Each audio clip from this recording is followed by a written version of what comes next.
CLT cross-laminated timber and also glue laminated timber. Those are a class of things that we collectively call mass timber.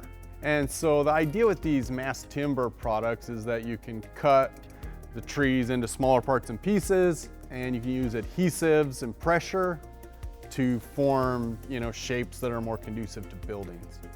What's new here that we're doing is coming up with a system that can span much farther than you typically do with some of these systems. And the way that we're doing that is by making them composite. And that's just a fancy engineering word that says all the parts and pieces are working together to create a bigger structure.